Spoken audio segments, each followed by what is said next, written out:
roll my change. Take some losses when I play, charge it to the game. I'm with L, yeah, I'm with T Black, I'm with Reverend now.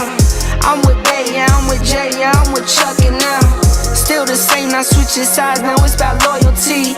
You switch sides off for the bag, and that's worth more to me.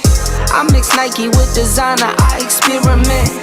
You just rock what's on the shelf, and I'm not feeling it. Search for the one, but baby girl, it's nothing real as this. Can't trust a soul, I keep a hammer, call it too legit. I've been really in the field, love the rush, I love the feel. Lately, I just wanna run it up. Don't need no deals, I make the deal. I have to take it to a meal. Lately, I just wanna run it up. Yeah, baby. Go run it up today. What's up with it? To it. Let's get it. Tapping into all kind of stuff. Oh, yeah, man. Tapping into everything. So we got the final word in the building, Law. What's up, baby? Oh, man, it's all good over here, man. Just chilling. How y'all living? Man, running it up. Yeah. So, yeah. So we definitely got a lot to talk about today. Because, you know, me and Law was talking earlier. What's up, Big Game James? What's up, OC? First, I think we probably obviously want to say what's up to everybody that's on our channels.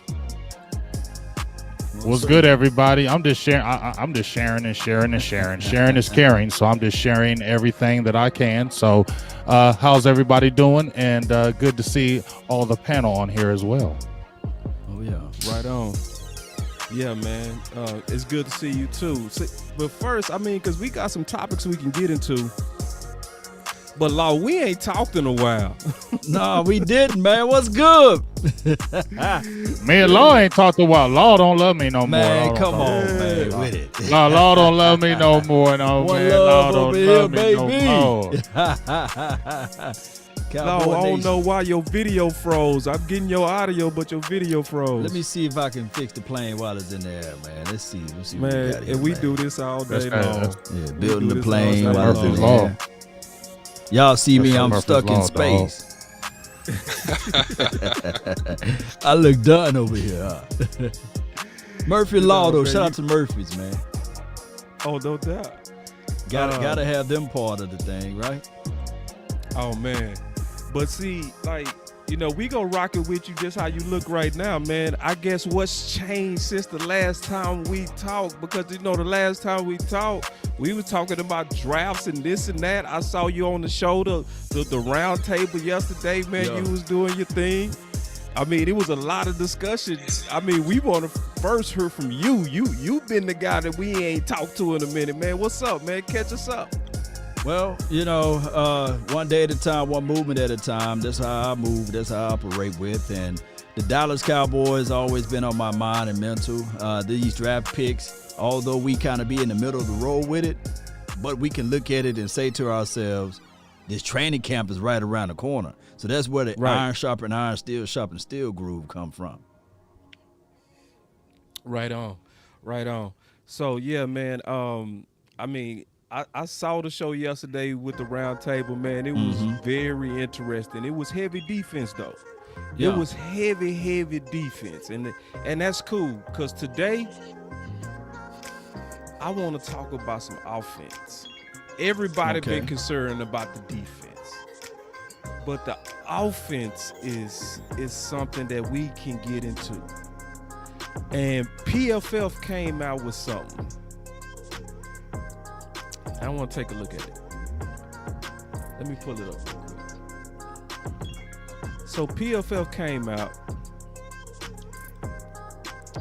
and this is the projections of each one of the weapons. Marvin P in the house. He say, "What's up, good people? What's up?" So I guess let's start with Dak, and we can go around the circle. What's y'all thoughts on PFF projecting 400 to 600 yards for Dak? We'll start with you, James. What you got on that, bro? I don't have any problem with that. If you look at a lot of his years, going back to when he's been with the Cowboys, he's been pretty consistent around that. Around those numbers. Dak Prescott has. So I think they're going by the trajectory of what they've been seeing in his entire career. from his very beginning. I mean, he's been what? He got like let's see. I'm gonna just see something right here since you brought all that up. Yeah.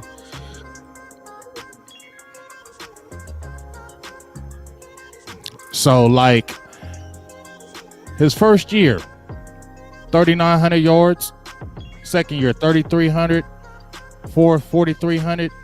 Fifth, 49, and then we saw the record pace season that he was having before the injury. So if you look at the projection, all of his numbers have pretty much steadily have gone up, except his 2017 year. We know that was the second year. We understand there was going to be probably a little bit of a fall off. Ezekiel Elliott was suspended those 6 games. It was just kind of a train wreck type season, and as a whole, when Ezekiel Elliott got sidelined. But I think that's a pretty good projection. If you look at his numbers, that looks like about right. And I'm cool with that because I don't need him to throw no 6,000 yards. 4,600 is good for me. Yeah. Law, what you got on that, my brother? Well, when I look at Dak Prescott in general, last season, his overall production, of course, somebody can look at it and say, well, it was because the defense gave up so many points or what have you, and he was just throwing to get himself back into the game. No, if you look at just looking at Dak Prescott throwing mechanics and the way he delivered the ball and the way it was exploding out of his hands, I believe that his pace and everything that they predicted, I think that it will be even better than what they got out there on paper. Right. So you saying you betting on the over? That's what you betting on. Yeah. I believe because you gotta include that there will be an extra game. So I'm looking at it like, that extra game will come into place, and on top of that, you got to look at all of the other numbers. So I just think that number will increase. OC, what you got on that, brother? I think that's a mid-range conservative number. If you look at his overall production and his track, I think that with the weapons on the field, it's going to be extremely hard to effectively double team any one of those weapons that you showed on that first screen without exploiting a lot of a lot of yards after catch. And so I think that Dak lands between 5,200 up to around 6,000 yards this season with the extra game, and also with his trajectory and leadership, and how you have to honor that offense, how you have to honor the weapons. It's going to be very, very hard to focus and take away all 3 of those weapons. Look for these guys this year, in my projection, to have a lot of explosive plays. Yeah, and I'm going to be honest with you, man. I think they insulted Dak with that number, man. I'm being all the way honest. I think that number is way too low for Dak. Just being all the way honest. They didn't do. I think they're throwing in Ezekiel Elliott. I know he didn't have the year last year, and we know he's not the guy that really runs this offense now. We understand that, but I think you're going to see a better Ezekiel Elliott. I think you're going to see Antonio Pollard more involved in the run game as well. And so, it may be a little conservative. I could say probably 5,000. But when you look at when he threw for 4,900 yards, he was slinging the ball everywhere. In my opinion, I don't mind Dak slinging it. But, I mean, if he ain't got to throw for all those daggone yards every single time, no matter how explosive the offense is, it's okay. Right. And I think I still say it's too low, way too low. One of the main reasons I say that number too low is when I look at the pace he was on, right? Now, obviously that came with a lot of sloppy football where they was playing from behind. And this what they came out with, in my opinion, is really the assumption that Zeke is going to be basically still the bell cow. When you look at 1,400 yards and you see the conservative numbers on Dak, they basically saying that they go stuff Zeke the ball. Now, that's a good possibility, especially the way that, Zeke is getting all the hype and the love that he's getting, deservingly so, because he came in camp, extra in shape, So, but I think that's way too low, especially when you look at the video game numbers Dak was putting up. And then I think when you also mix that with the thought of the offensive coordinator we have. We got an offensive coordinator. He really likes to throw it. And McCarthy, even all the way in Green Bay, they wasn't running the ball at Green Bay. Like, and I know a lot of our fan base and me too, believe in a running game, but I'm definitely on the over, because there's gonna be times we go get behind and Dak gonna have to do what he do, and he go do what he always does. He go chunk that thing and put up big numbers. Now, if they win, it's gonna be a team thing, but I think that's too low. So what about this defense? We're all talking about we think this defense is going to be better from last year. It's got to be, because it was one of the worst defenses out there. So if this defense is better and actually steps up and starts producing and actually creating turnovers and actually getting the ball off the field and actually creating a short field for the team, you still think that's going to happen? Because a lot of those crazy yards that we had in those games was because we were getting blown out, was because we were losing all those times. I mean, the game against Cleveland, he threw for over 500 yards. You saw how far we were down. Right. You get what I'm saying? So Totally. that pushed it up. When you have a 500, you had 3 games over 400 yards. And I believe all those games we were playing from behind. Right. I don't think it's going to happen if we had a scenario you just said. So if we had a scenario to where the defense is generating massive turnovers and giving us short fields, nah, Dak ain't gonna have to throw it like that. We go lean on the run game and close our games. But if we get in trouble, go ahead. I think there's something to consider is offensive philosophy. I think that Mike McCarthy, to your point earlier, Boss Cowboy, when he was winning Super Bowls and going deep in the playoffs, was to spread out the defense and throw the ball all over the field. So I don't even think that it's so much if we get turnovers and the field is short. I still think in those situations we're going to throw the ball 55-60% of the time, and then at some point Zeke will close it out. So I think it's about play calling and scheme, and I think this scheme is built to throw the football all over the field. Thus the investments in the weapons, thus the investments that we've made the last couple of years on offense. So you think we could go through the perimeter? Yeah, we throwing this ball all over the yard, man, as much as possible. We throwing this ball all over the yard, and we paid Dak $160 million, not just for him to hand off the football, but for us to put that pressure on his shoulders and say, Dak, you're the leader of this football team. Lead us to victory. Prove it was worth it, because that's the next conversation about Dak Prescott. I'm going to say it before it happens. Was he worth it? Was he worth the money? Can he show that he can put this team on his back and win football games? And he's going to have some opportunities this coming year when they get behind to prove it, because I think that the defense is well improved.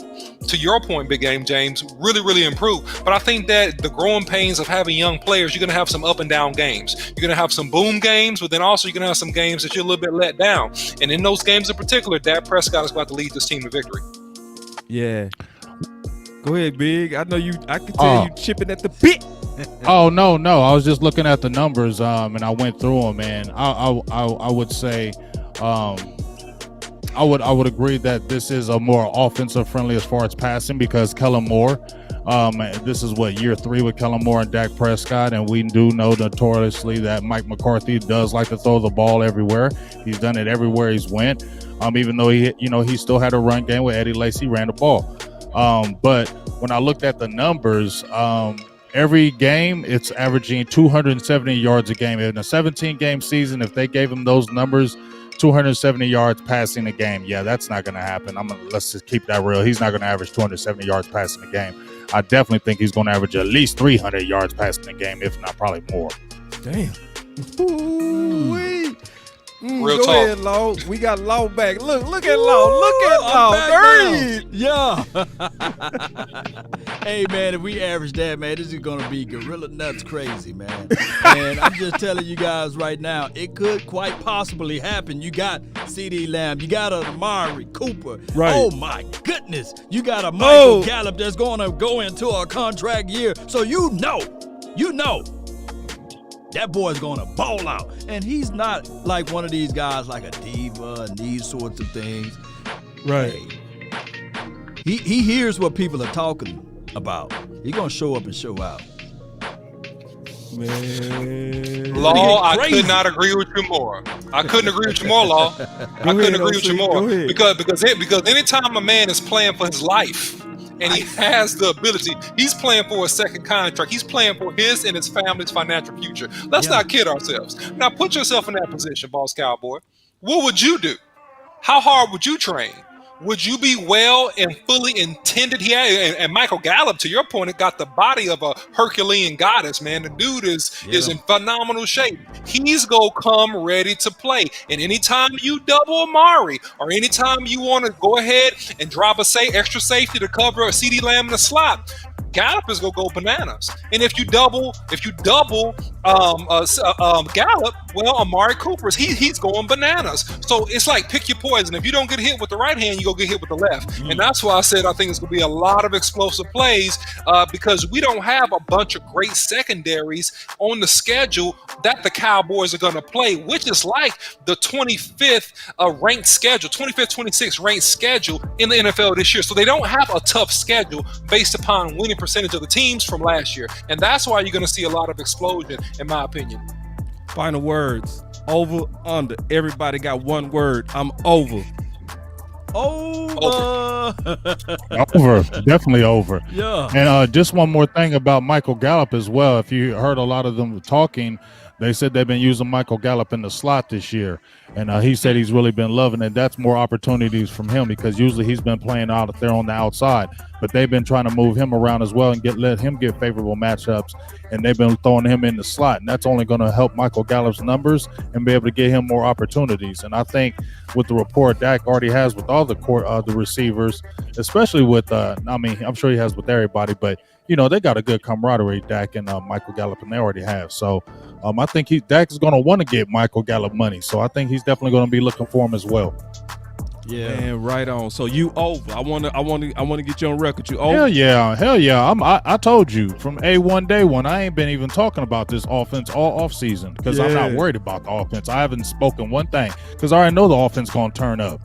Yeah, they go turn up. So we all in agreement. But this is the deal. So it's been a lot of talk about one of our guys, though, man. We heard stuff like fat, out of shape, lost the step.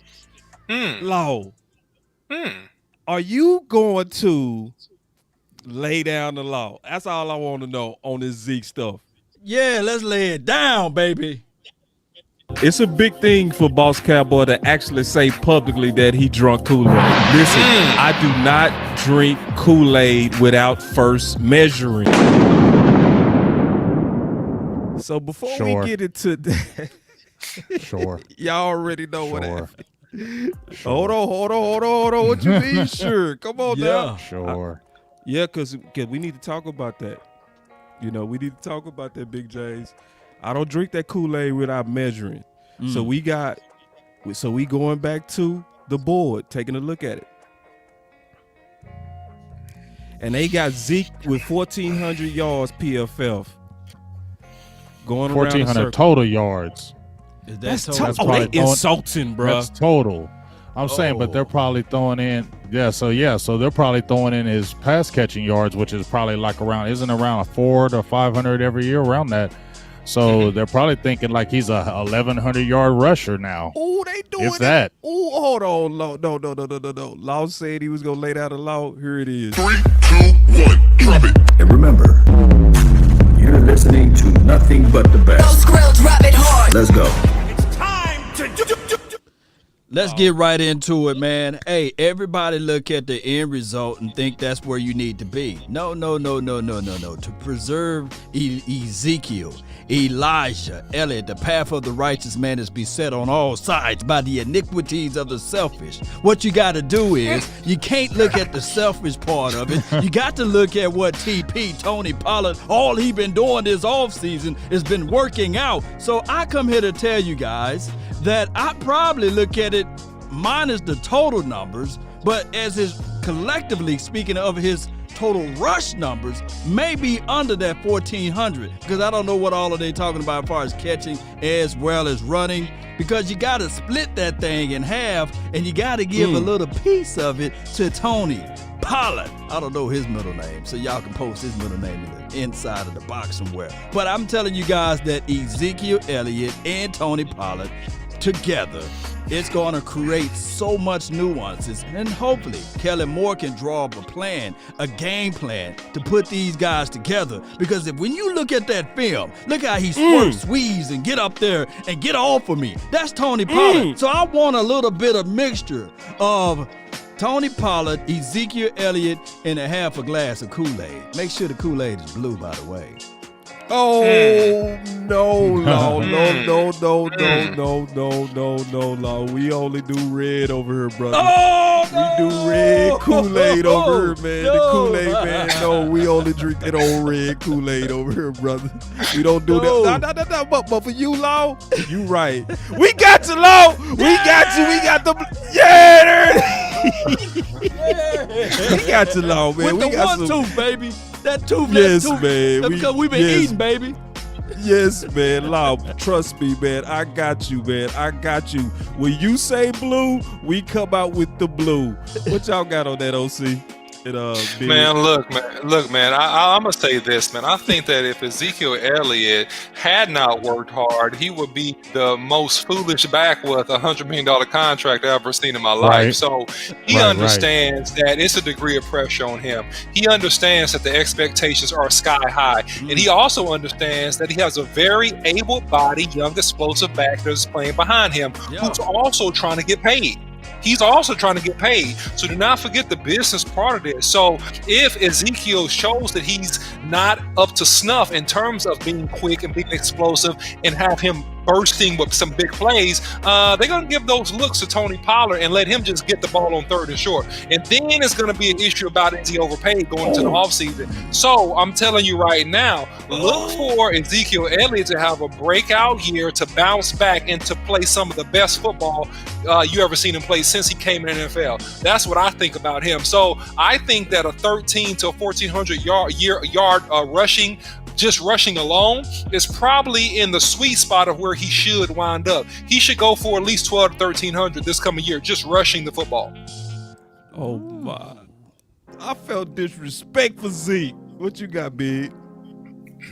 I mean, just bouncing off that, I'm looking at like maybe 1,200 yards, like 1,250, 1,257. 1,257-ish. I would like that because, not just what OC was saying about, Tony Pollard being behind you. We got to look at it. Ezekiel Elliott's getting older. He's not young any longer, and his contract is coming up to where you can get rid of Ezekiel Elliott in a year or two.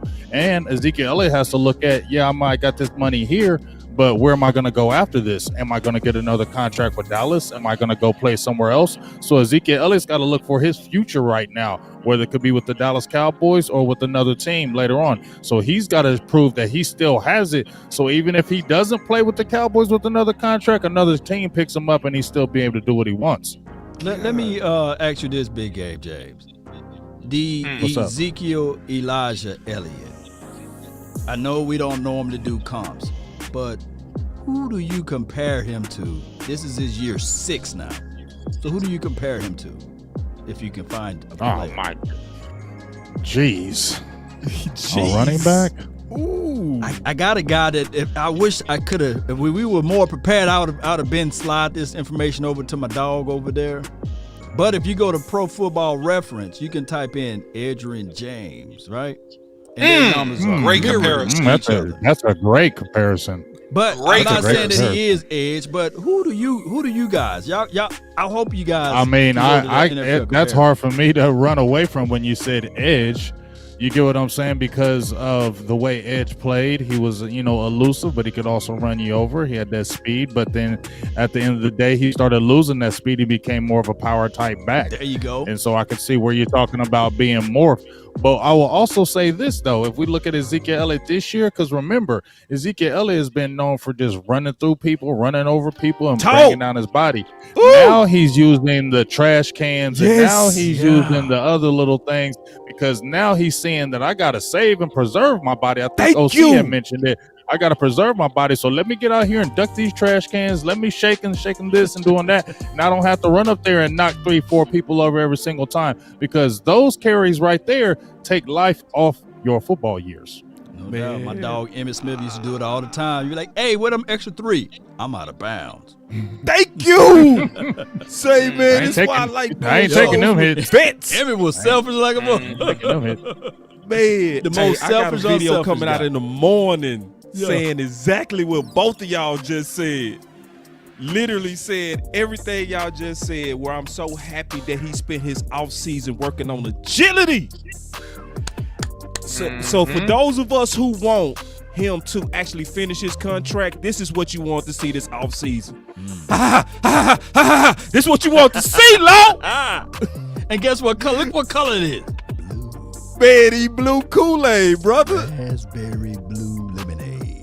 That was my Ooh, favorite comment. talk that talk, man. So listen to your point, Big Game James, which is just absolutely tremendous. Edgerrin James played 14 seasons, and only 4 of those seasons he had less than 300 attempts rushing the football. Think about that. Warm down. In 14 seasons, 10 of those 14 years, he had more than 300 rushing attempts. So what you find is that to preserve that body, and here's the benefit, the league is different than it was when Edgerrin James played. So if Ezekiel Elliott is smart, because he is a good route runner, he could have a strong back end of his career, almost equivalent to a Marshall Faulk with mismatches versus people if he is given an opportunity to put that into his game. But yet to avoid all this contact and just trying to be He-Man, even though you're young and strong, is absolutely the best thing for him to do. Yeah. Real Definitely. quick, what y'all think it is? The most rushing yards since 2016. Zeke's still number 1 on that, man. I mean, but you saw what he was doing. I mean, before he had this past season, I mean, he was still almost up there averaging almost 100 yards rushing a game in his career. I mean, he was in the high 90s and he was in the top half of like all-time backs still. So you really can't take that away from Ezekiel Elliott. And I mean, is he 25 now? Is Zeke 25 or 24? 24, 25? I think he's 25. Is he 25 right now? So, I mean, it ain't that many years left, though. Let's keep it real. And we seen, I mean, let's look at Todd Gurley. I mean, I know he had the injuries, but we seen how Todd Gurley was the man, right? And then, like, in 2 quick, short years, now he's looking for a job. Patty Ewing knees, don't he? You got those bad knees.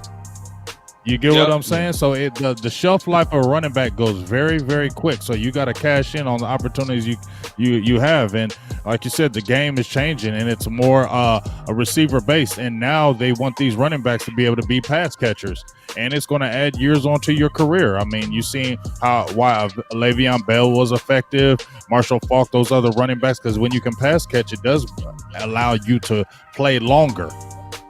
So James, although this is a pass happy league, this is also a 2-back league, 2 running backs? Definitely. I mean, I hope we can finally figure out how to incorporate Pollard in there, because I mean, I know they're playing him at receiver, but it's more because the receivers have been hurt in camp. But they need to find. This is his 3rd year. They need to find. He's explosive, man. We saw just a little bit when Ezekiel was dinged up that San Francisco game. Let's take that. I think he got over like 150 yards. We saw that explosiveness. We saw the breakaway ability. We're like, man, can we get some more of that? So I hope they can figure it out as far as Kellen Moore and how they want to incorporate him. But he's got to get some more rep for real. Well, let me ask you this then, James. You know, since we're speaking about running backs, was Kamara better when he had the other guy from Alabama? I forgot his name. He went over to the Ravens. Mark Ingram. Was he better with Mark Ingram. Ingram, or is he better now just by himself, basically? He's definitely better with Mark Ingram because Mark Ingram was the battle ram. He could battle up and he could break up that defense, wear it down, and then Kamara could come through and get that breakaway ability and, like I said, pass catching ability. And plus, you got 2 running. 2 is always better than 1, ain't it? 2 is always better than 1. And you know what I'm saying? So if you got 2 good backs, let's use them, man. This is a 2-back league now. Like OC said, Boss, I believe, mentioned it. This ain't the 90s no more. This ain't where Fred Taylor and those guys, they getting Eddie George getting 400 carries every single year. They ain't doing that no more. So you got to be able to use at least 2 of these backs to be able to optimally open up your offense the way you want to, in my opinion. The most devastating offenses I see is when you got a couple of backs that can do multiple things for you. Yes, indeed. So Zeke is Zeke. So what is Pollard's ceiling then? Ooh, as far as the running game or just overall? I'm going to wait to see if somebody say Kamara. If somebody say Kamara, that's just going to be like, man, that would be amazing, right? But what's his ceiling though? Yeah. Kamara. But he ain't going. He's special. Yeah, right? but he ain't going. Yeah, he's special. And he ain't going to get the tick. Yeah, and then Kamara is not. Pollard is not a Kamara. Kamara is special. Right. Listen, Pollard is good. Nothing against Pollard, but he ain't an Alvin Kamara. Kamara is a guy that actually showed toughness in between the tackles, showed explosiveness and like next level elusiveness against first level and second level defenders. He's a very, very unique back, right? Pollard is your explosive type back. Big play back. How do you use Pollard most effectively? I said this for a couple years now. Use Pollard like you used him on the pitch outs. Quick pitches, screen games. Use him on misdirection plays where you get him one-on-one just like this play versus a slow linebacker that can't catch him like LVE. No offense, LVE. But I'm saying, here's the deal. You get him one-on-one in space. That's how you utilize him. That's where he was most effective in college at Memphis. One-on-one in space. You're going to bear down and put 8 and 9 in the box. There it is, the quick toss right here. Get him in space. Here he is again. Make him miss. Make him miss. Here it is. Spin around. Make him miss. All right, and get a big chunk of yards down the field. So that's how you use this guy. And then in between the hashes, you're going to use Ezekiel Elliott, but you just want Ezekiel Elliott to have some burst and make some big 20, 30, 40-yard plays here and there, right? Which you can get out of Zeke, which you hadn't seen really in the last couple years. So I think those are the two differences between the two backs. But with all that said, guys, and this is my last thought, we are tough on Zeke, but Zeke is a special human being, man. He's a special running back. Yeah. He's top end elite.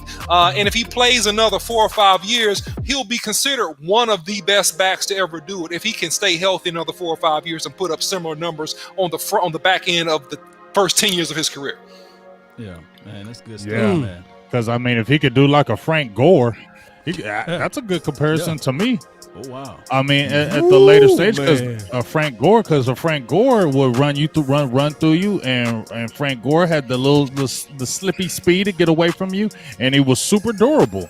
After all those injuries, I mean, when Frank Gore came into college, came into pros, we were like, man, Frank Gore gonna play with them knees, and he's been super durable. Durable. And the beautiful thing, Big, to your point, man, this offseason, he helped himself by working on his agility, because that's also Gore's game. Gore don't take hits. You can't go late in your running back career and not be very conscious of the building up of hits and contacts. So I'm so happy that at this stage, Zeke gave us the battering ram his first 4 years, and now I want him to fully go all the way into agility if we want him for the long term. Because if he does what typical backs does, where they're going to continue to try to be that battering ram, we're going to see Zeke 2 more years. So to see this type of offseason from Zeke, it gives me hope that we might, with his durability already being so freakish, we might see that boy for the long haul. You know what I mean? Hey, you know what? When y'all were talking about the projections, I'm apologize. Y'all was right, because I'm looking at this projection even with Amari Cooper for 1,182 yards, right? Yeah. He had that last year. He had 1,114 with Andy Dalton and yeah. So I'm gonna have to take that back, because I'm like, man, he had that with Dalton and them. Right. You feel me? Right. You know what I'm saying? And CD was turning up before Dak got hurt. So speaking of that, bro, I see straight up Cooper as the game changer. I really do. Like, do you see Cooper as your game changer? Man, we're going to go first with that one. Are you talking the big game? Well, hold on. You know what I'm doing. Here we go. Playing with the toys. Hey, I love being a Cowboy. Big game, James. Game changer. Hey, let's have some fun. Let's have a good time, man. Let's kick it. So is he your game changer, bro? Because that's your segment, the game changer. Because he my game changer. I love some Coop. But CD Lamb gonna be my game changer, dog. I'm sorry, dog. Ain't no disrespect to Coop. I promise you, ain't no disrespect to no Coop. Coop is a beast. Coop is nasty. Coop is the dog. I ain't never took nothing away from Coop. For real, that route run is the surgical. Yeah. But that CD Lamb, dog, he done got, I'm telling you, that's another dude that he done got bigger. I mean, he got bigger with muscle. You seen him still training. And I feel like this is a dude that really, really, really takes it personal about his craft. He wants to be great. He wants to be the best. He wants to be that dog. And I think he's going to improve. And I think people talking about his drops last year, I think he wants to show everybody, because CD Lamb, to me, ain't no guy that drops the ball. He didn't do it in college. I think it was just a situation where you start losing focus, you start losing concentration, those things happen. But I think my game changer is going to be CD Lamb. He's going to turn all the way up this year. And I think he's just going to be explosive. And he didn't change his number. He kept it on 88 because he want to be great. Hold on. Hit that button, Law. Hit that button. Which one? I got another one. Hold on. Ooh, cuz you let it be known. Hey, I love being a Cowboy. Big Game James, go get your dog, Big Game James. Game changer. Hey, let's have some fun. Let's have a good time, man. Let's kick it. I'm talking about you shocked the world with that game changer, bro. Over Cooper? I'm over here actually mad at you for that, bro. I'm trying to act like I'm cool. Go ahead. I actually don't like you. Go ahead for and be mad. Go ahead and be mad, because every time I'm listening to Dak Prescott saying CD Lamb gonna be phenomenal this year. That's what I heard. I didn't hear. Now listen, this ain't no diss. You understand what I said? I didn't hear Dak Prescott say Coop gonna have a phenomenal year this year. I heard him say CD Lamb gonna have a phenomenal year. I heard Mike McCarthy say CD Lamb gonna go all the way nutty. He knows all the receiver positions, and it's easy for him now. I'm just listening to them guys, and they're all saying CD Lamb. Man, you came in here, you being just messy today, man. You came No, he ain't, Boss Cowboy, because I'm doubling down on that big game, What James. the hell going on? CD Lamb is Appreciate your you, game I changer, appreciate you, not OC. Amari Cooper. No, Huh? sir. Too much soft tissue, too much Tell him, soft OC. tissue, too Tell much him, OC. ankles. And listen, I'm gonna tell you something. A little bit of dying in the fourth quarter sometime by him. Super talented guy. A little bit of death in the fourth quarter, late in the fourth quarter. I need big plays, son. I need you to come up big, son. And I'm telling you, what I'm hearing. I'm looking at youth. I'm looking at hunger. I'm looking at work ethic. And those are the things that I see from CD Lamb. Now, CD Lamb is benefited greatly because he plays with a Gallup and an Amari Cooper. Thus, you cannot take him away, right? So that helps them greatly. But Amari Cooper, yeah, he's your number one receiver, excellent route runner, great speed, has great nuance, and has an understanding of the game. But your big game changer this year, I believe he's going to go for over 1,100 yards, will be CD Lamb. Oh, that's easy. Yeah, he gonna do that. Yeah, he gonna do that. He gonna do that. He gonna turn over 1,100 all easy. the way up. Oh, he gonna top that. He gonna top that. He gonna turn all the way up. Oh, he gonna turn up. Like, he gonna turn up. But see, listen, y'all. This perfect for my segment, because y'all just pissed me off. It's a big thing for Boss Cowboy to actually say publicly that he drunk Kool-Aid. Listen, I do not drink Kool-Aid without first measuring. So what I've heard was some Kool-Aid drinking, I think. Did I hear some Kool-Aid going on? Oh, but this legit. This Kool-Aid is super legit. This is your grandma's Kool-Aid. This is when your grandma make that Kool-Aid. Can't nobody make no Kool-Aid better than your grandma, dog. Oh my God. Oh, so boy. hold on. Extra I just sweet. want to make I can't sure wait for I'm my hearing turn. Both of you blaspheming correctly. Lost. I can't wait for my turn. Oh, shit. It's your turn right now. I'm gonna sprinkle some of Mama's cooking. As my guy Kwame Brown would say. How dare y'all be disrespectful to the man that's That's gonna not disrespect. make Nope. the safety over the top roll to his side. Not to the other side, but they're gonna roll to Amari Cooper.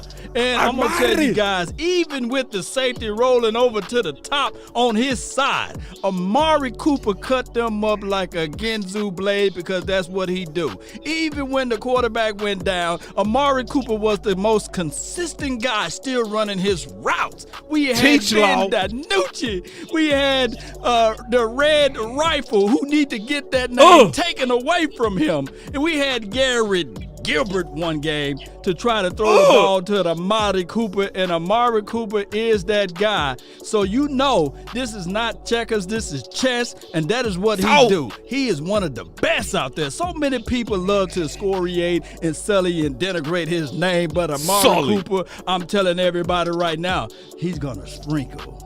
Hold on, let me get him on. Hold on. I got it here. Yeah, I got it. Yeah, because that ain't sprinkling. Because I'm gonna go ahead and sprinkle this. No, let me sprinkle this. Let me sprinkle this right quick. I'm gonna sprinkle 74 catches with Andy Dalton and Ben DiNucci for 935 yards as a rookie. That's what I'm going to sprinkle to you. I'm going to sprinkle that to you. And you don't think that that's not going to be eclipsed big time? That was with a rookie with DiNucci and Dalton and no Dak Prescott for like 8 games. You don't think if you got almost 1,000 yards and only had Dak for 5 games, he ain't going to go nutty? Now, we also going to say that Amari Cooper opens the game up for everybody else, but we also know that CeeDee Lamb came in as a number 1 receiver. Did he not? He was a number 1 receiver. Everybody was talking about he's the number 1 when he comes in on any team. So let's not act like he's a number 3. Mom, and let me cut off Boss Cowboy at the pass. Big Game James. Let me cut off Boss Cowboy because I already know what the kind of stuff that Boss Cowboy's gonna say to that. I already know. I've been rocking with him long enough to know the kind of stuff he's gonna say to that is that number 1 rookie receivers do not play very well. They flourish underneath a veteran receiver, and then normally in year 2 to 3, they're gonna be excellent receivers and able to take over the number 1 position. Well, here's the deal, Boss Cowboy. This is year number 2. Now, let me add a little bit more fuel to the fire. No disrespect to the great Amari Cooper. I feel like he's a great receiver. Okay? Let me state that, okay? You can yawn all you want, son, but here's what the data says. And the numbers don't lie. Listen, he had 92 receptions, Amari Cooper. He had 74, CeeDee Lamb. But here's the teller. Here's the telling thing that I do want to point out that's very important. And this is what the data suggests. Amari Cooper was targeted 130 times for 92 receptions. CeeDee Lamb was targeted 111 times. Yards average on reception was 12.6, which is higher than Amari Cooper's 12.1. And the touchdowns were the same. The touchdown was the same. And I see you moving the chains with a fire comment, because how in the world can you not say that CeeDee Lamb is not going to be the man when he's placing the 2nd or the 3rd cornerback on every team, and he's doing this, and he's doing that. He's doing this, and he's doing that. And he was good. I don't even see the turn. I don't see the discussion. All right, so wait a second. Hold on, Boss Cowboy. Hold on. I'm waiting, because I got one more thing to say. Listen, the points per average of every 100 snaps, if you dig down into miscellaneous stats, it was 19.9, almost 20 points per 100 snaps versus Amari Cooper, who's your number 1 receiver, only 15.5 points. Okay, I'll be quiet now. Right, go ahead. You. I appreciate your quietness. Now I want to remind everybody why you lost. Go ahead, no, I ain't lost nothing. I want everybody to listen close. It's a big thing for Boss Cowboy to actually say publicly that he drunk Kool-Aid. Listen, I do not drink Kool-Aid without first measuring. So here comes the measure, and y'all know I don't play with this. If y'all would have listened to Moving the Chains, all you got to do, I always say this, just let people talk. That's all you got to do. Just let them talk, and they'll talk themselves right into your point. See, because you brought this up that Lamb is going against the number 3 receivers. I did a video on that today. So you bringing up numbers. You literally trying to bring up numbers. Who is the person, to Law's point about denigration and all the big words that he used, right? Who's taking the number one corner every game and still putting up 1,000? I tried to tell you, but you didn't want to listen.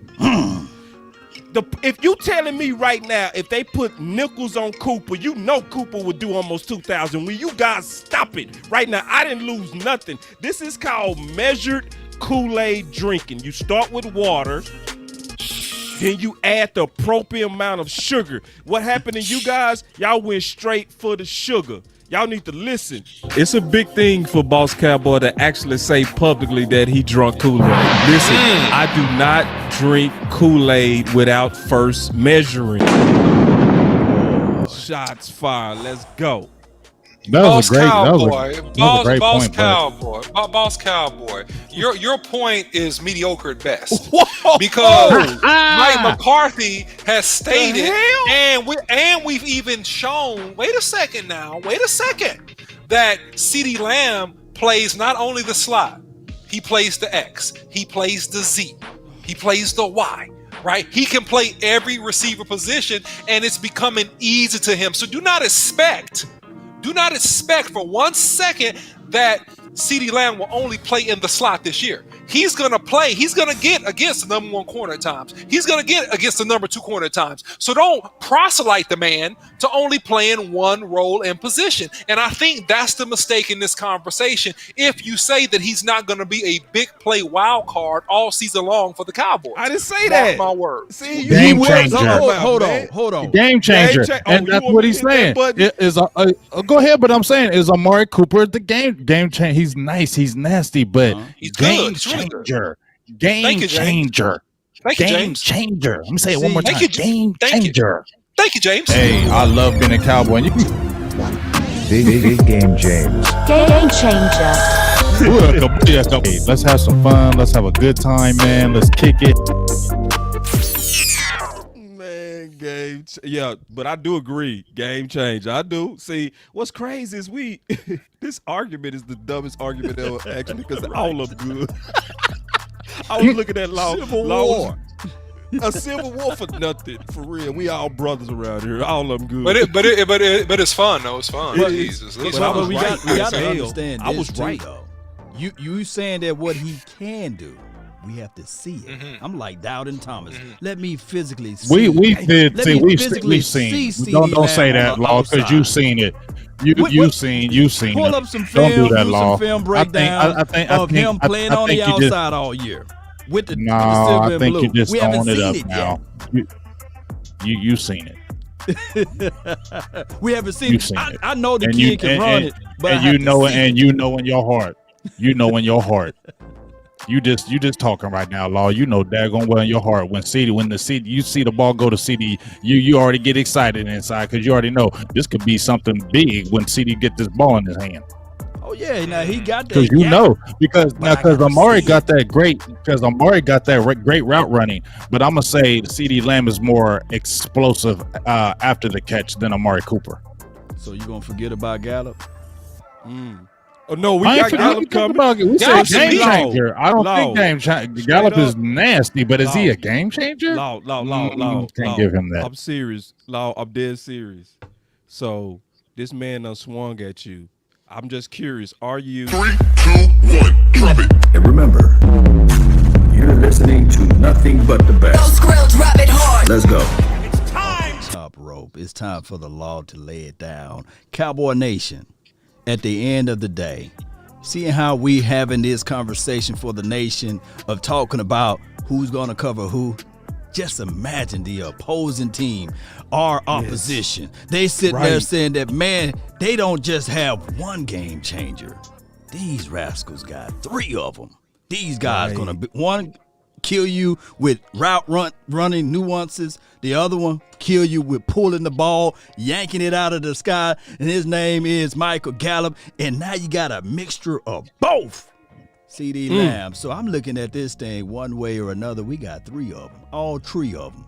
Game changers. All three of them. All 3 of them. All three. All three of them, and then let's not forget about our tight ends, because we had a tight end who got hurt the first game, and we were all excited to see some Blake Jarwin, and then Dalton Schultz. And I ain't saying he is no game changer, but what I else will say is he steadily showed something that I didn't think was there, and that's a pleasant surprise. So now you got another person who had a career year that we didn't think was going to happen. Now you got Blake Jarwin coming back in the fold, and we saw what he could do in small spurts. So you got those three guys, and then you add those two guys in there with an Ezekiel Elliott and a Tony Pollard. Yeah, that means explosive offense, and I apologize to you guys once again for being low on that number, because after I did all the talking, I had to slap myself and say, you were so wrong on that one. But see, you real enough to do that, though. That's one of the main reasons I always love doing shows with Big. Big is not in his ego. He'll jump out there tough and punch you, but then he'll say, my bad, bro, you wasn't the enemy. You know what I mean? I didn't mean to hit you like that. I didn't mean to hit you like that. All right, so let's catch up real quick. Let's catch up. Let's catch up, because I won that debate. I'm going to just go on and crown myself. You ain't winning. Me and OC won that. That wasn't even close. Me and OC won that. Ask the people in the chat. Me and OC won. Who won in the chat? That's people in the chat. That's people in the chat. You didn't know Boss Cowboy does that. He always crowns himself the winner. He always crowns himself the winner. See, no. Self-declared winner. Ask people in the chat. Me and OC won that one, and Boss and Law lost. That's just the truth. No, Law, that's just the truth. We won. Y'all want a cookie? Law tried to be peacemaker. Yeah, I want a big chocolate chip cookie. You feel me? I do. I want a cookie. I'm gonna go buy one. That sounds good. I want a actually. big chocolate chip with some milk. I want a large one. Hey, real talk. I really want CD Lamb to be that game changer. I really want them to be foolish enough to roll coverage CD Lamb way. Ooh, just think about it. CD Lamb gonna go nuts. Think about it, CD big game Lamb changer. going nutty this year. One-on-one to He the going outside. he going nutty. Oh my goodness, that's good. But one-on-one to the outside with Amari Cooper, that's a tub right there. But you know what? Like I said, what you really going to see CD really turn up, in my opinion, is that yards after catch. I think he's really going to get his yak this year. I think he's really going to be explosive with the after he gets the ball in his hands, he is going to be nasty this year. Just watch this. Agree. Yeah. All right, man. We lost. All right, let's catch back up. Yeah, you lost. No, listen, I won. But this the deal. Amari, over, under. PFF. I'm over. Yeah, I'm over. I'm over. All that talking y'all did and then over. Blasphemy. So what? But that don't mean who's game changer. That don't got nothing to do with over numbers. We say game changer. 3, 2, 1, drop it. And remember, you're listening to nothing but the best. Drop it hard. Let's go.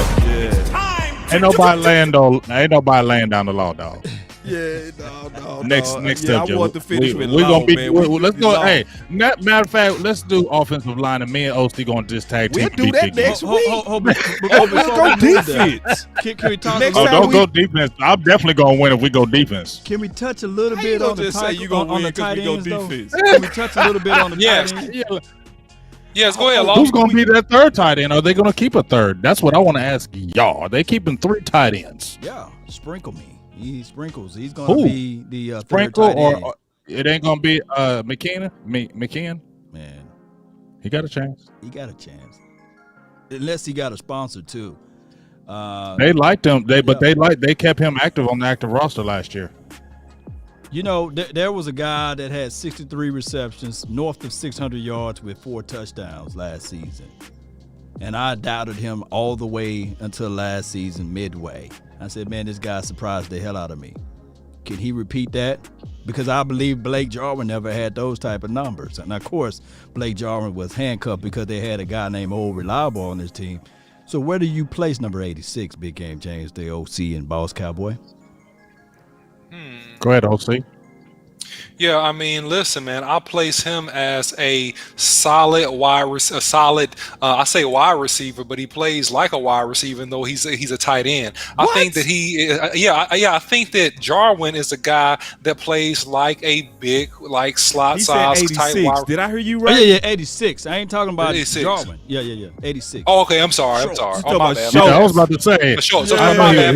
I'm sorry. I was like, We Schultz all a like, receiver. what I are you said, talking oh. about, bro? I said, No, yeah, no, so, no, I'm yeah, sorry. I'm he- sorry. he- You're talking about Schultz. Yeah, I think that Schultz is man. I just hate to say Average. it. You're forcing Average. me. I Hey. think he's a bot. I think he's a. Let me say my own words. Big game. Hold on, because you're feeding me right now. I say that Schultz is average. I think he's an average dude. He's an average dude. He's an average tight end. He's a guy that is just okay. Could you live without him? Yes. Is he gonna get some touches because somehow they like him? I guess he will. Is he a game changer? No. Will he get some run because he has some tenure? Yes. That's what I think. I don't think he's anything special. I don't think he's completely horrible. I just think he's a guy. That's what I think. Jag. Mhm. Okay. Yeah, I think we Yeah, good he's a on guy. tight end, man. Tight end 1 and 2. And then we don't really go at tight end that much anyway. So I wouldn't lose not a wink of sleep on tight end, not at all. I feel very good about our tight ends.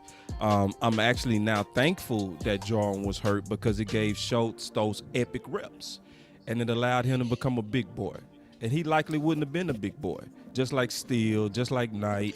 It was a lot of blessings in the curse of 2020.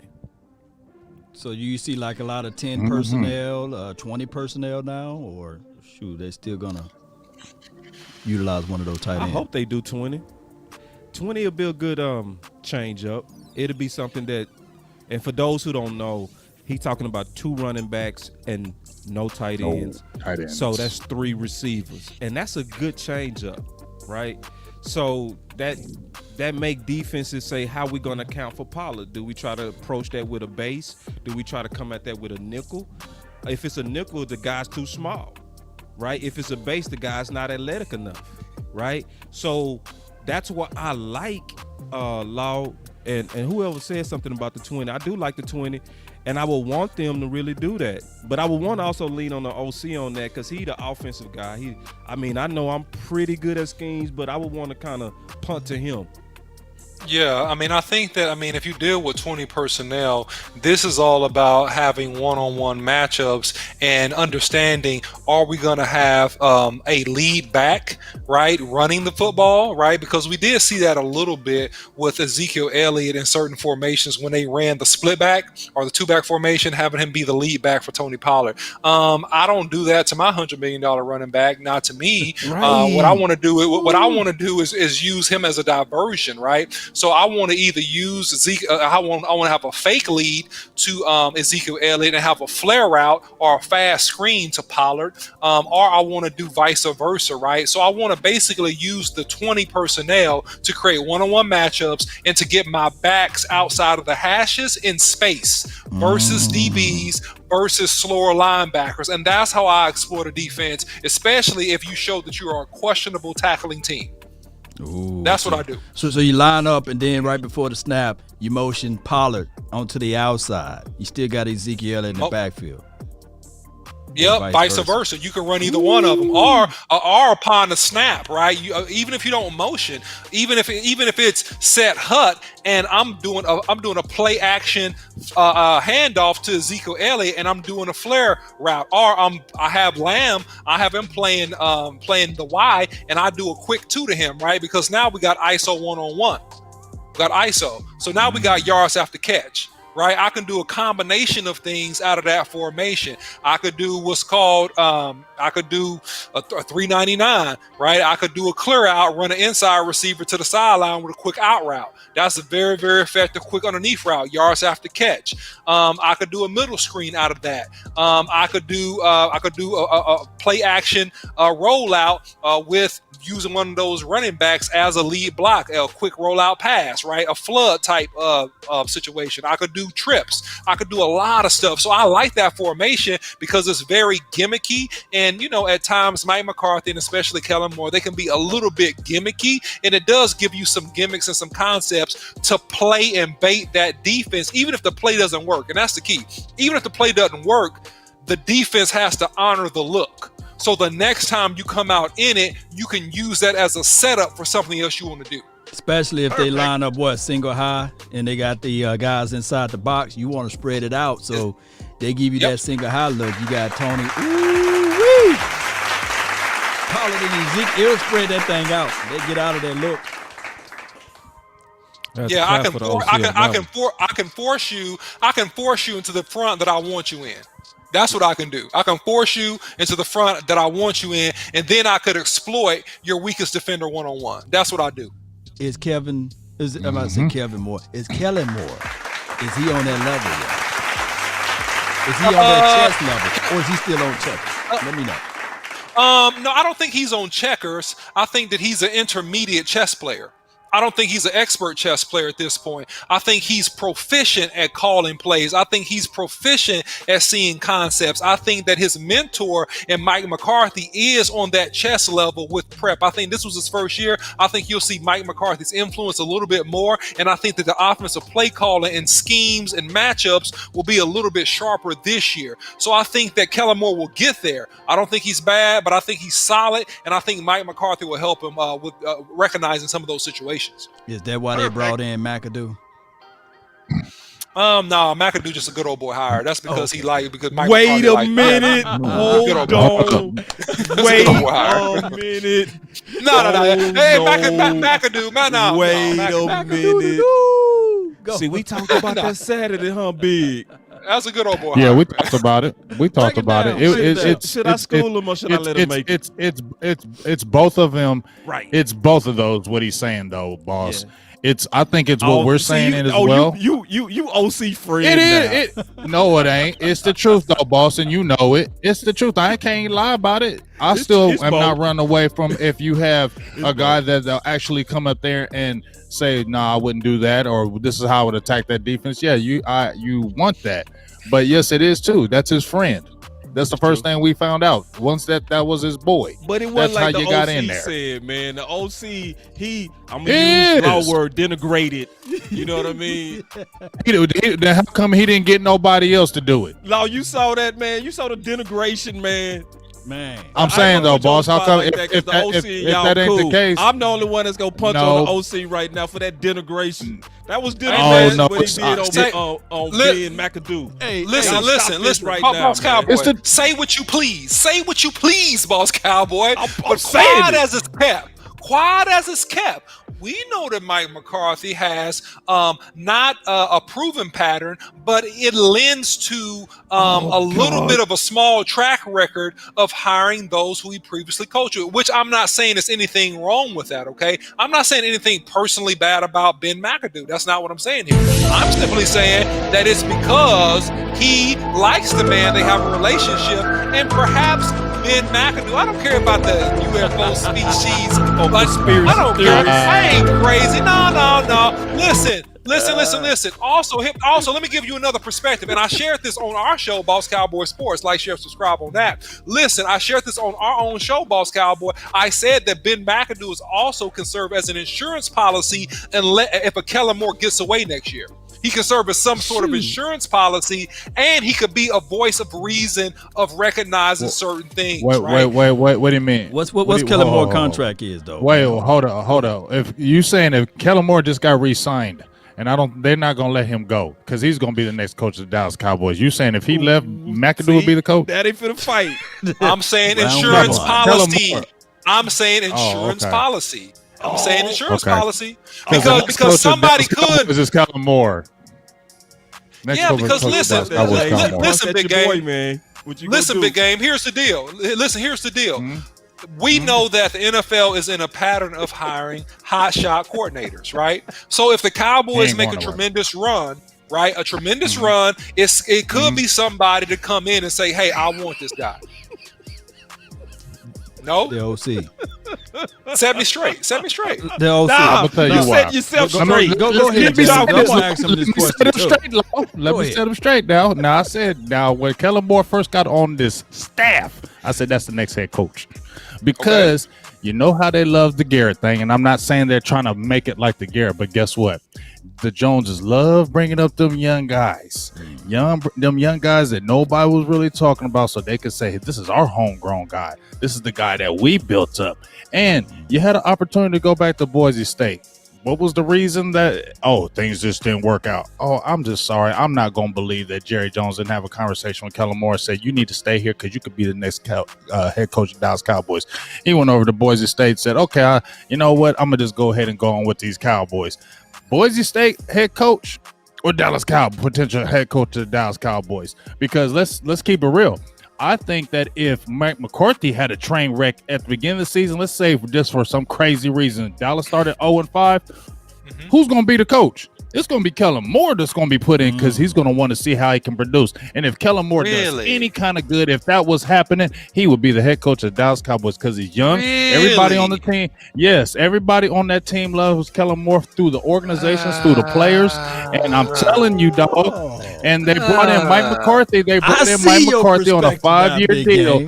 They brought him in on a 5-year deal. Kellen Moore was so young, only like 32 years old. So if you don't make it, that's 5 more years. That was 5 years of you getting seasoning. Come on in. You like 37, 38. I see what you said, Big Game, James.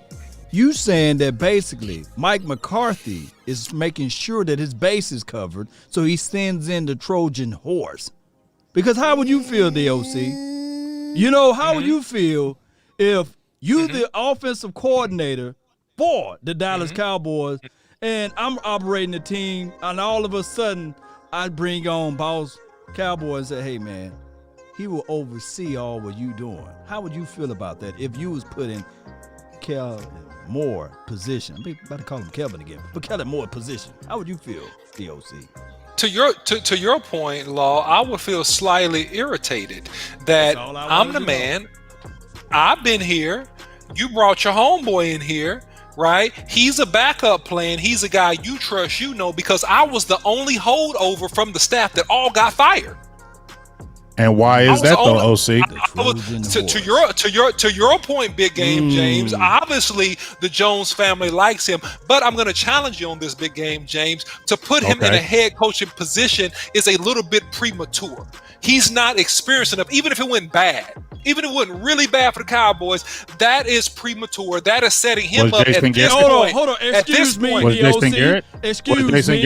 Excuse Was me. Jason Garrett? Jason Garrett. Jason And Garrett on has top been of that, a hold on. dumpster fire. On top of that, was he? No, he was a mature enough to quarterbacks be the coach at offensive Miami, and then he coordinator? came over as an offensive coordinator a couple of years, and then got the job. He went from quarterback coach to offensive coordinator. We had to learn. He had to learn That's the it. job on And the then- fly. And that And was then a he got mistake the job. And that was a huge mistake that the Dallas Cowboys made that I am hope that they learned from, that they would not put a young coordinator without the proper veteran support and staff in that position again. And so I don't think that the Jones at this juncture, because they're trying to go for 6, with all this money they put into Dak, with all this money they put into draft picks and everything they're trying to do with the organization, that they would give him the keys to the car and he just got his driver's license. I don't think that's going to happen. Not right now. Even if it went bad this year. Well, see, I'm gonna say I think it would, and I also feel like I said, they went with the Mike McCarthy because he was the veteran, so he could teach a Kellen Moore. So basically, Mike McCarthy was your prep guy. So if you fail, he prepped you good enough to go ahead and take the reins. I'm looking at it that as well, because I'm telling you, in my opinion, Kellen Moore is gonna be that next head coach of Dallas Cowboys. Very well could be, Big Game. I can't say you're wrong about that. I just think we're a little bit premature, baby. He need to be in the belly another trimester. I feel baby. you. You don't have babies. They gotta stay in the premium. Trust me. I'll be with you 100%. I'm with you 100%. He's not ready, but I just feel like the Joneses are like, we gonna get him ready. Yeah, and I think that'll be foolish to do unless another 2 years pass at least. That's just that's how I'm seeing it.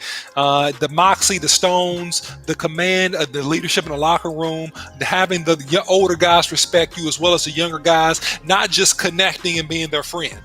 Right? You're the boss now.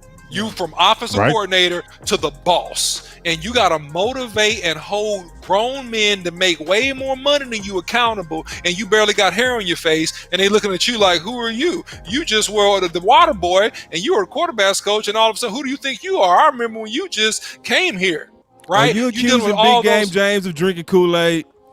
I'm thinking he took a sip. I think he took a sip. No, listen. I've been hold on. I ain't running away from this thing. I've been on Kellen Moore from A1 day one. I have not moved away from Kellen Moore.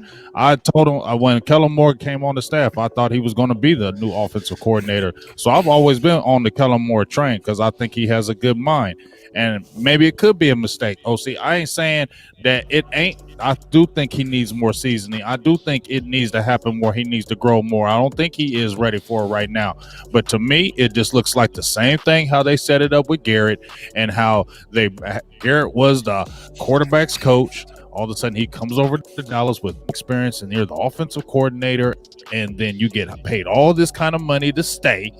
You were the hot coordinator. Everybody wanted, some people were wanting you because you're hot. Dallas said, no, we're going to make you all kind of money. We're going to assign you to all this kind of money. And then as soon as it went bad a little bit, guess who was coming in control of everything? Good old Garrett. And you could see it from afar how they were setting it up and how it was usurping the authority of the coach. And when they got rid of everybody on the staff, like I said, like you said, OC, they said, we ain't getting rid of Kellen Moore. And then McCarthy saying in his interview, oh, hey, I love Kellen Moore. That's one of the people I was going to keep anyway. No, you wasn't. You kept him because Jerry Jones told him. Well, listen, we've always had a mixture of y'all not going to keep on talking about no Kellen Moore. Listen, I'm just saying, it's Jesus. This is important. I kicked the hornet's nest with that, but here's the situation, though. This is what I believe with Kellen Moore. Kellen Moore, like Big Game James said, and the OC is saying too, he is a brilliant mind. It's just that we have to go through the growing pains. Case in point, and we can move on from here. Ezekiel Elliott and Tony Pollard, you pick those two up and you put them on the 49ers. I believe the previous conversation, we wouldn't even been having it about their skill set and what they can and can't do. I digress. Right on. Hey, we got one more. All right. And I think this one is the worst one by PFF because right now I'm over on it all. I'm over on CeeDee Lamb. I'm over on Amari. I'm over on, I think Ezekiel. We gonna come back to Zeke. But what's up, Sadiqua? What's up, Mr. Charles? Mike Gallup, 938. Pedestrian. Ooh, man, they mediocre. They is so. Let's look at his first few years, though. He the number 2. But go ahead, because you might talk me into that one, Big. Because Well, I'm not disrespecting on Michael Gallup. I'm only reason why I'm saying that it would be close to. I think he can get close to more of it than close to 1,000.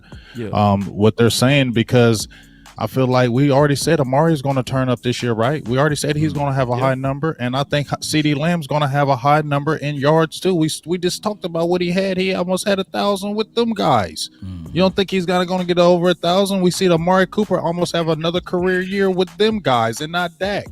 And we've seen, if you look at Michael Gallup, he averages around 60-something catches a year. That's around his average. That's what he does. So I don't see him going like 70, 80 catches. I don't see Michael Gallup doing that. I just don't. I see him being around that same 60, maybe 70 yards, and he could. But in those games we see with Michael Gallup, he is still more. The only way I see him getting different yards if they're moving him in that slot. But if they're solely keeping him on that outside, I don't think he's going. I think that's a pretty good number, even with this contract year. So a lot of other people going to get that ball. If you look at he got 1,000. What did he get his rookie year? He got what? 9? 507. 507. 507. And then what did he get his second year? 1,107 yards. 1,107 yards. He turned up. But he didn't have CD though. He didn't have CD. No, but he had Cobb. Cobb was a solid. Cobb ain't no damn CD right now. See, I ain't say that, but I'm saying he was solid. Come on, you know he's solid, but he wasn't CD. When we brought over Cobb, Dak was okay. We got insurance, but he wasn't like, oh, see, Cobb gonna come over here and have a phenomenal year. You know what I'm saying? Mm-hmm. So Cobb was an added piece. Game, he not gonna do nothing. He not yeah, gonna do extra game. You gotta add that in, big game. I know it's an extra game. I know, but they slapping. Look, I'm not disrespecting no Michael Gallup at all. I just feel like I think he's okay receiver. I think that he's underrated. Big game. I'll just be honest with you, straight up. I think the guy's underrated. I think that he has the highest reception average out of all three of those receivers.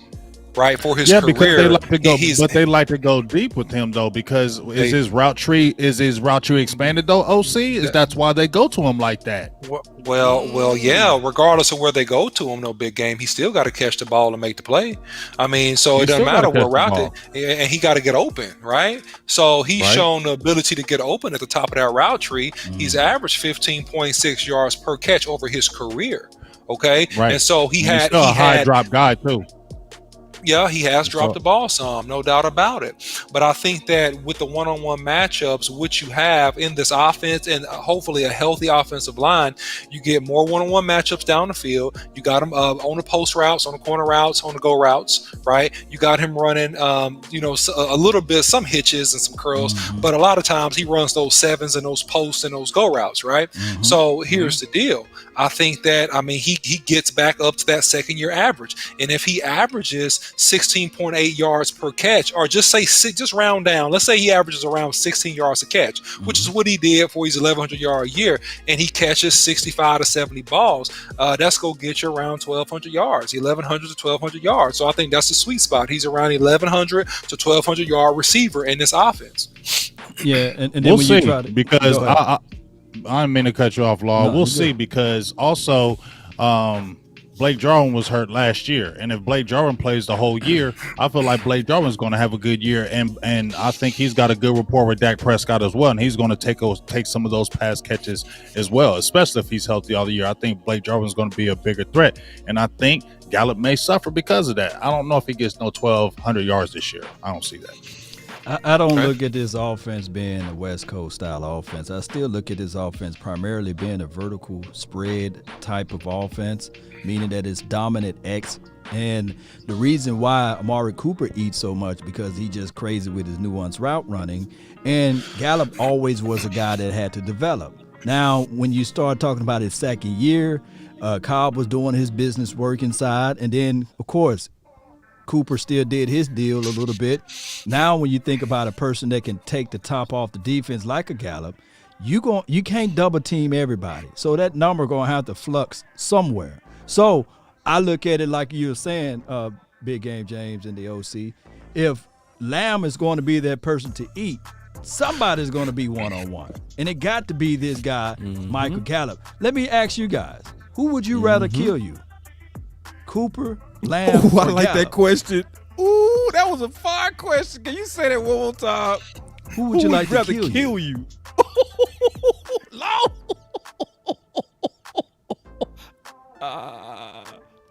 I like Who? that question. Which one?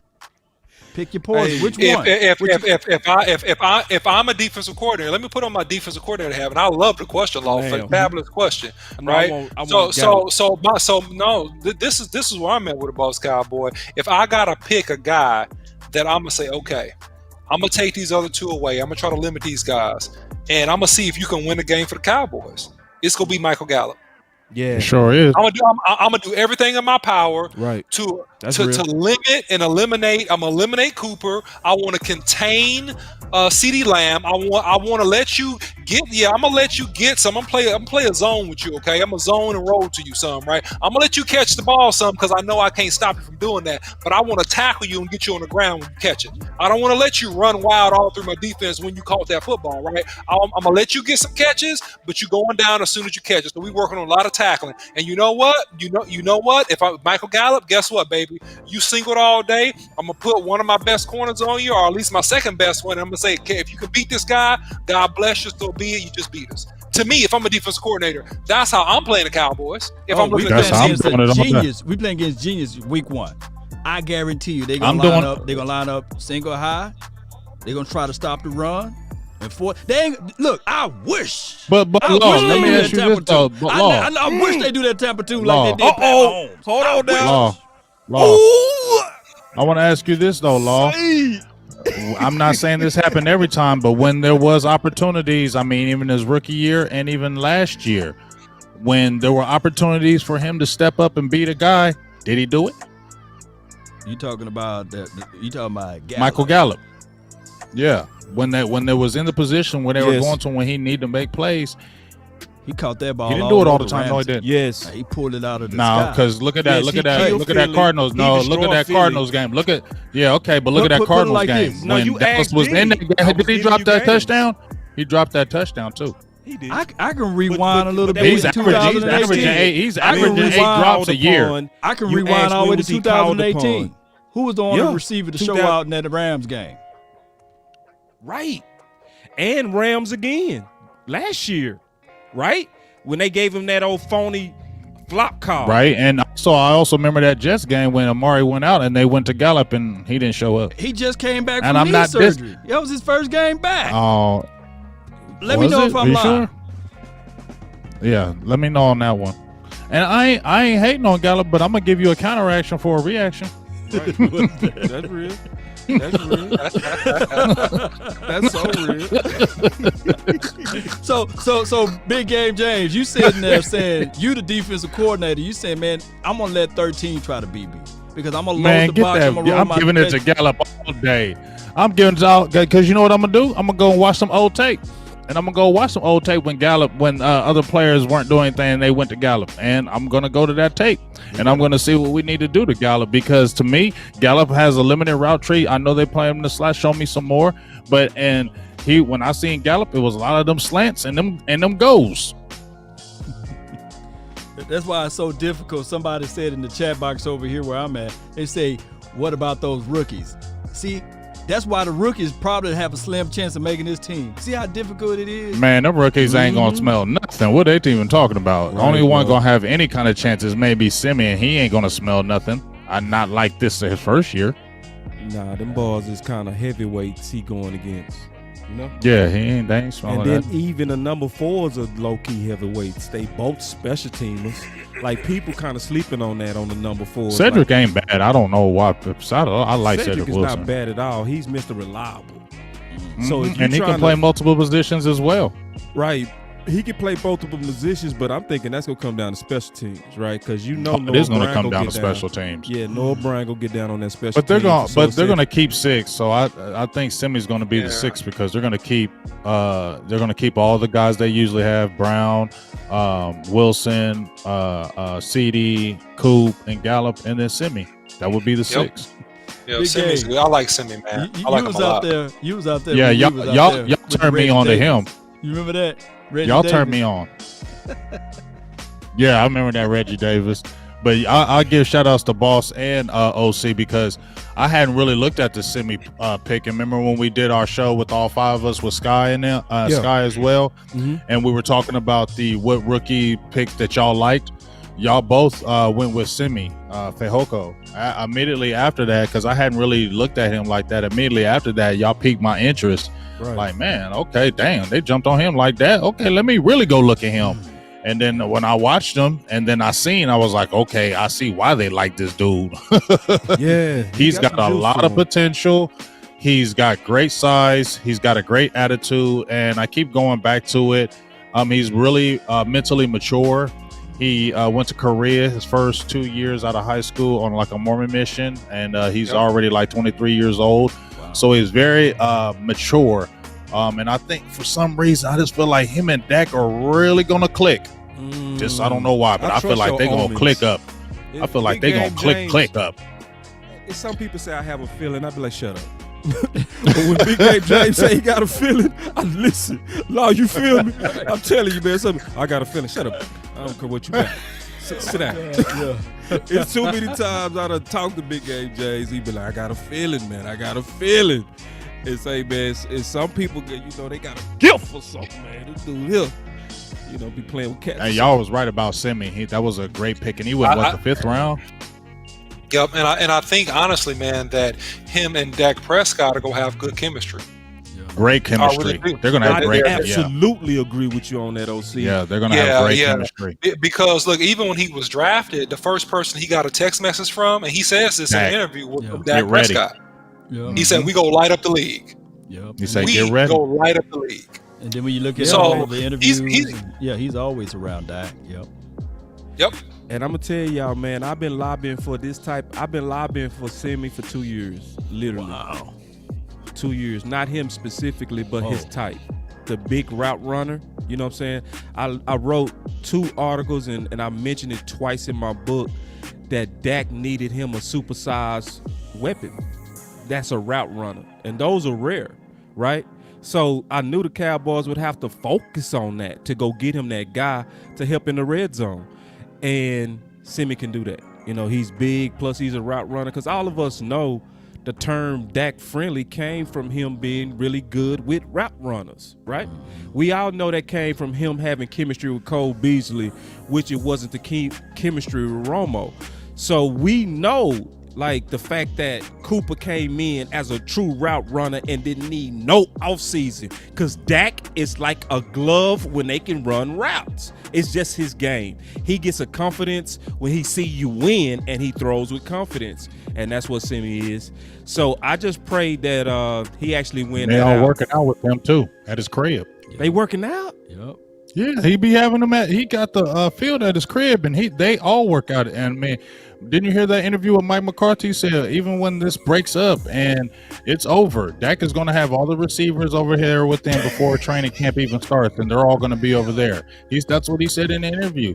That's what they do. But think about this though, and OC, Law, and Boss. Think about this though. Dak is a dude you want to be around.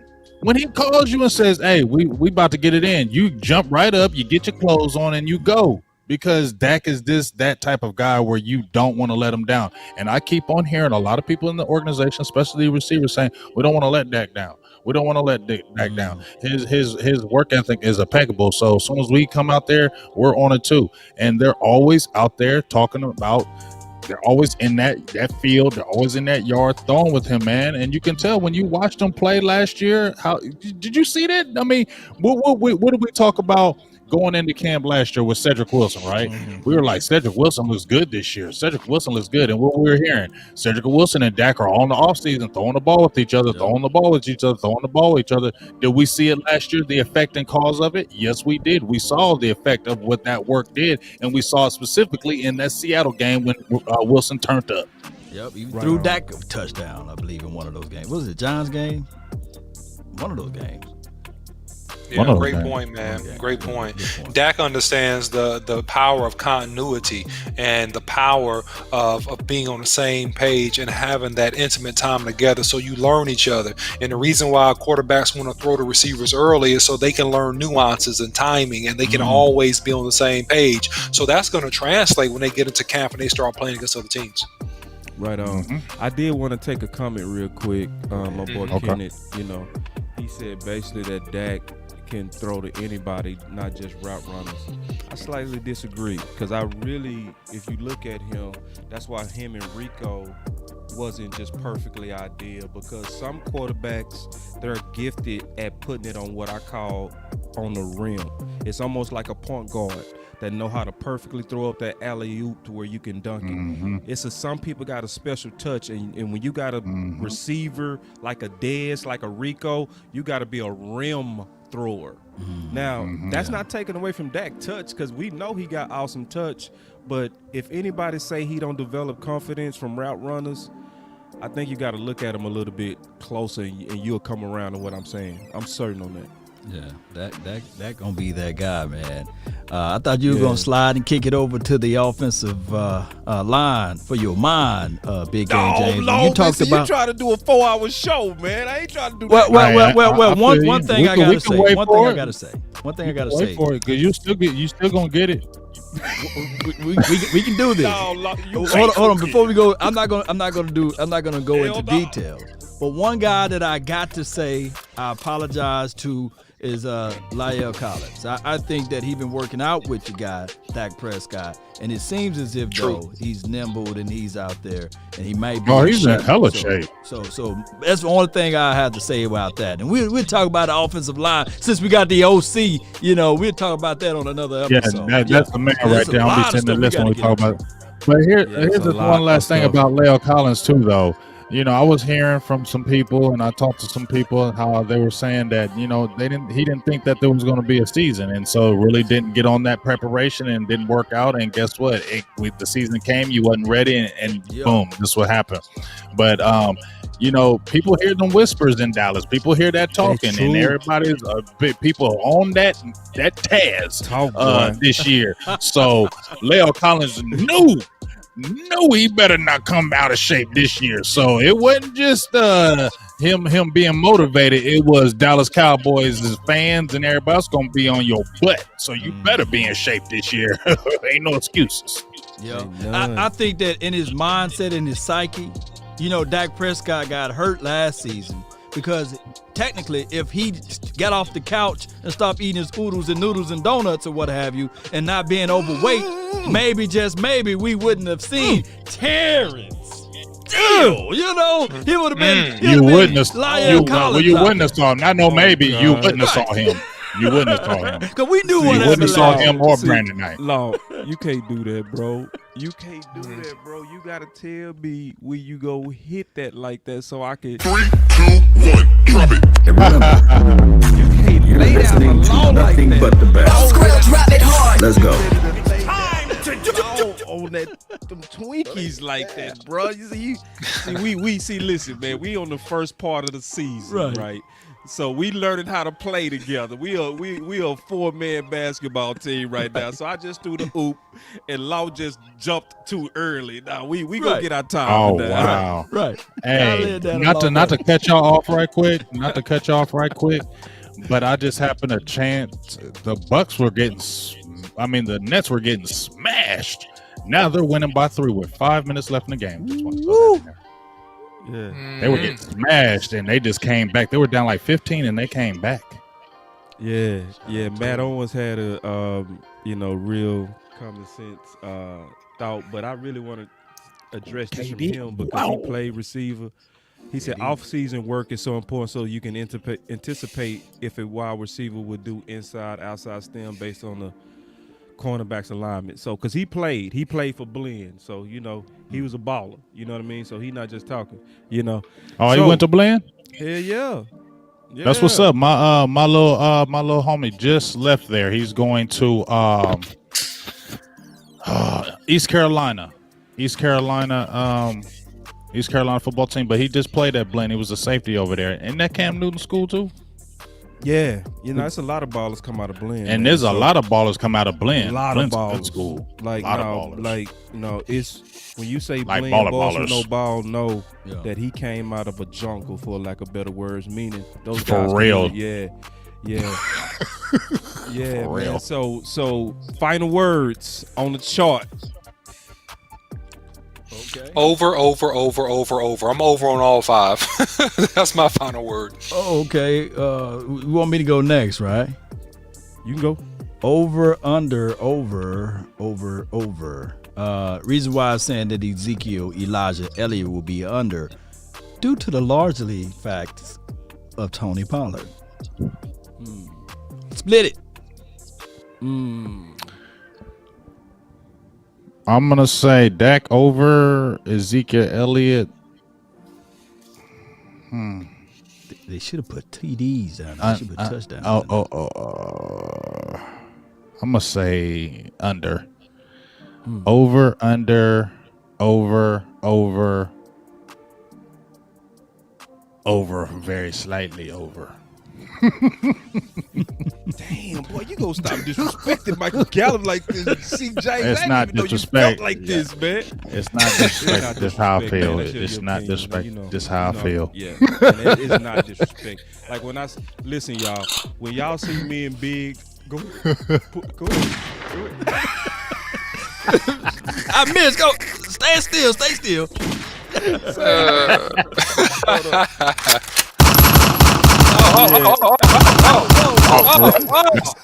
That's how we're doing it. Shout out to Oak Cliff, All baby. Yeah, That's right. that's Bumba Clot. Say Bubba Clot. Hey, I said, go ahead. I heard Lau cock that pistol. I said, go ahead, shoot him. Shoot him. Pew, pew. But nah, it ain't no disrespect. When you see me and Big go back and forth like that, we always do that where, you know, sometimes we see it the same, sometimes we see it slightly different, but it's no disrespect. Me, over on Dak, over on Zeke, because that's total yards, not just rushing yards, I think. Yeah. You can rewind though. You know, we ain't holding you It's like all that. good. Ain't no rewinding. Can I throw a okay, curveball at you, okay. man? How many Yeah, go for reception yards? Ha. I would For have to who? look at history on that one. Number And then 21. I would want to look at how Mike McCarthy used him, and I could get back with you. I had an answer for you next show, I promise. Okay. Well, I know he be getting around Well, 50 something catches a year. I'll let Boss Cowboy finish, and I'll go ahead and give you an answer, Law. Okay. I mean, you said that like you You said got me that like you salivating all now. that, so Right. let me He just was turn this waiting to off. jump on Let that me one. turn this off and go ahead, OC. It's on you. I mean, look, historically, Mike Hold McCarthy on, offense. before you Uh-huh. go. Yeah. Okay. Why? What was with the boo boo button? I'm just hating on you. I'm just hating Why on you. the boo boo button? No, I'm just hating on you, good, bro. I'm just being petty and cheap. You know, I mean, why so petty, man? I Why know, so man. petty, bro? I'm treating Why? you like you're not the homie, bro. You the homie. Yeah, I mean, Go ahead. why do we do this show after show? So, you know, Is it show really after like that, show bro? after Do I show. do you like Yeah. that? Yeah, Hold all on, the though. time, man. All the All time. the time. Trying to win arguments when you lost, saying I lost when I really won. You know, just doing all that kind of stuff all All the right, for real time, though. man. One more time though. Hold on, real quick. Here we go again. So look, I think that Zeke will catch in the neighborhood of 400 to 500 yards this year. Historic with his career, he's averaged about 390 up to about 485 yards receiving. I do think that he gets between 400 and 500 yards because of the fact that if you're trying to overload and blitz him, that leaves you susceptible to screen plays. So in Mike McCarthy's offense, going back to Green Bay, they did throw the running back screen quite a bit, outside screen and middle screen. So I think you'll see him in the screen game. If you don't see him in the screen game, he'll probably be around 330 to 340 receiving yards because they may sub him out and use Pollard in the screen game versus blitzes and things like that. But if they utilize him in the screen game, then look for him to be between 400 and 500 yards receiving. So you saying basically he would have last year's numbers as it relates to his rushing total?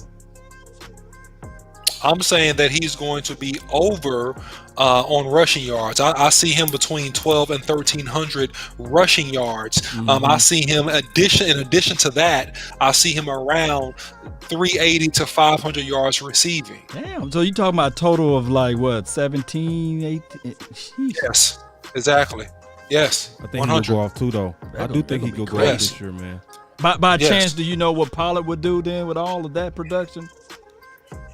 I think that this year will have an explosive. They'll be very, very explosive offensively. Pollard is going to be really, I think, more of the same. I don't think that you have an explosive numerical year beyond his averages that he's had thus far because this is still Zeke's team. And, you know, at the end of the day, he's good. He's a great change of pace guy, but I don't see him getting a surplus of carries and opportunities beyond what he's already had his first couple years. That's the way I see it, unless Zeke gets hurt. Even though he's a good change of pace guy, I see his stats being around the same as they were. So if you Pollard, you probably won't out after this year if he's not a team player. I'm just saying. Right. You want big money. You want big money, and out. you've built your resume by playing in Dallas, and you're going to have an opportunity to sign for a larger number with another team. You know, as long as you're consistent and you're healthy, that's what you're going to have the opportunity to do. Yeah. And you can always draft another running back. Facts. I'm just objectively always speaking, draft by the another way. running back. I'm not saying that Pollard is like that, Cowboy Nation. I Right. just want to put that out there. I didn't Just preface my objective. statement, but I just got to say that. You got to. Yeah. Got to, man. It's a fair thought. It's a very fair thought. And Objective. nobody trying to run him off. He's definitely not trying to run him off. This is just like saying This We is just talked- the reality of the situation. It's dollars and Exactly. cents. It's dollars and cents. So like we talked This about ain't that. just football. Right. It's We talked dollars. about that from safety with Curse, like with Minnesota. Sometimes you go to a place where the guy in front of you is just too good and drafted too high, and you just not go see the field. And it's the reality of sometimes where you end up playing football. Pollard is a good player that might be a superstar somewhere else. But when you got somebody that's a top 5 pick and been living up to that, Pollard, And he got the big contract. You ain't seeing it. right? It's the nature and the evilness of the draft. It's just what it is. It's the nature of the beast. You're gonna have a $11 million dude on the bench while 500,000 guys starting. That ain't happening. That ain't happening, bro. It's just what it is. Yeah. So my over under. So I was over on Dak. I'm over on Zeke. I'm over on Mari. If he healthy, obviously, but if he's gonna do that. I'm over on CD. I'm actually thinking CD gonna be closer to 12. I think he's gonna abuse Nichols this year. I think he gonna have about 7 to 8 touchdowns. He's gonna be the super security blanket for Dak. And when Dak was talking about him and his first words was, whew, I said, oh God. Game changer. Hold on now. See. Game See, I can't do changer. that, Jay. See, I can't stand you. Game changer. You set yourself up for Hey, it. I So love being a just had to give Cowboy. it to you. Big game James. Game changer. Let's have some fun. Let's have a good time, man. Let's kick it. Good time, man. Let's kick it. Yeah, let's kick it, man. So that's now them segments gonna be for sale. So we got some sponsors out there. We got you. It's gonna be Hey, that brought to game you changer's by if popping you right want now. to pay That for game it. changer's popping. That game changer is popping, man. We ain't played the OCs all day. You see how we were doing OC? Because you know why? OC is going to be dedicated to where we know we're going to have a game and we're going to automatically just know we're jumping in the film, and that's when Now we're we gonna doing say, hey, film next week. We just ain't. that's talking. when the OC going. That's when we say we're doing offensive line, and OC going to be the man. All right, so listen, the OC segment we shouldn't show you, but we gonna show you. So y'all look out, man. We got the OC coming. We gonna be doing special film sessions every week. The film and breakdown. The OC. La, la, la.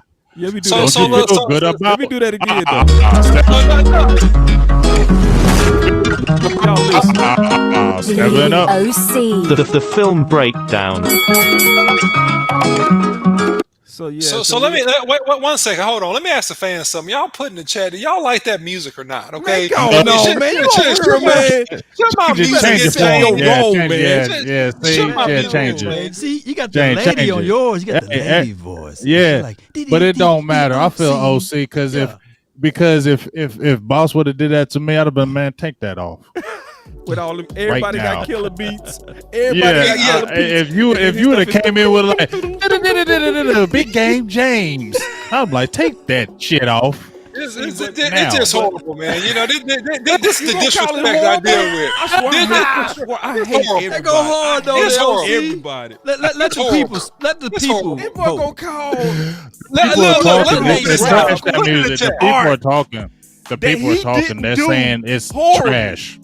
Okay, It's people said trash. trash, boss. Run People it said back. it's Run it trash. back one more It's time, trash. boss. Run it back one more time. Let me hear it one more time. Yeah, it's trash. Say, man, see, Horrible. The salsa OC. I saw The you salsa doing OC. the cha-cha to it, Law. See, Law was Hor- doing the cha-cha horrible. to it. Play it one more time, man. Horrible. Hey, One more time, Play Law. one more time. Should Play I one give more it to time. him? The salsa All right, here OC. we go. Here The we go. salsa Everybody OC. got to be quiet, though. Here we go.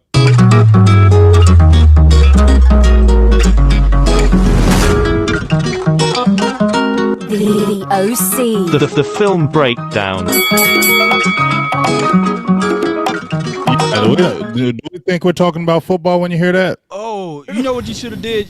Have the female to say the OC in the film. I'm just saying. Let her get the No, whole don't. role. Just take it all off. We need to come with some. You know what you need to come with, boss.